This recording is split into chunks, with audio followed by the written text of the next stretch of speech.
तंबलाटिक नाम के एक व्यक्ति ने 55 वर्षों तक राजा के यहाँ जल्लाद के रूप में नौकरी। समय बीत गया, वो बूढ़ा हो गया, अब उसके शरीर की शक्ति क्षीण हो गई।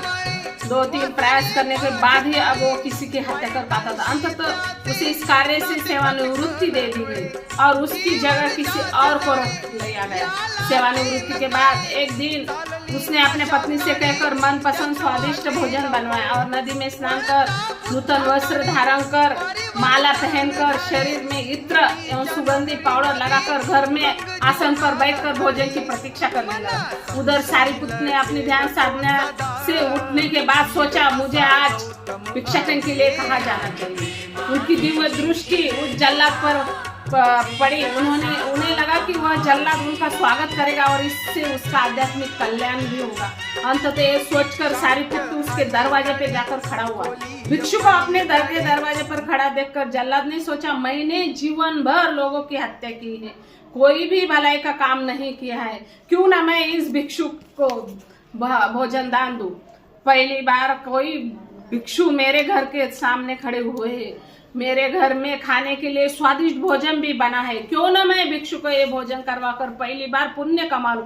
ऐसा सोचकर वह अपने आसन से उठा और भिक्षु को सादर प्रणाम करते हुए उन्हें आदर पूर्वक अंदर लाया और उन्हें भोजन करवाया। भोजन होने के बाद पुण्यानुमोदन प्रारंभ हुआ। जल्लाद का मन धर्म कार्य में नहीं लग रहा था, उसे उसके पुराने कर्म याद आने लगे। वह उद्विग्न होने लगा। तब सारीपुत ने पूछा, उपासक, तुम्हारा मन धर्म कथा में क्यों नहीं लग रहा है? उसने उत्तर दिया, मैंने पूरे जन्म लोगों का वध किया और उसी के स्मृति से मेरा मन धर्म कथा में नहीं लग रहा है। कुछ सोचकर सारीपुत ने उससे पूछा, तुम राजा की आज्ञा से वध करते थे या अपनी इच्छा से? जल्लाद ने उत्तर दिया, मैं राजा की आज्ञा से वध करता था।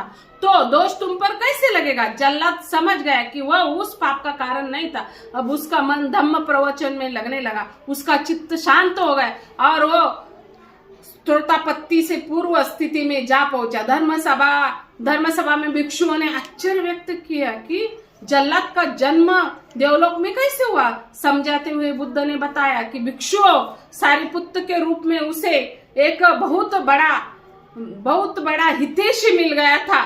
धम्म देशना सुनकर उसका कल्याण हो गया।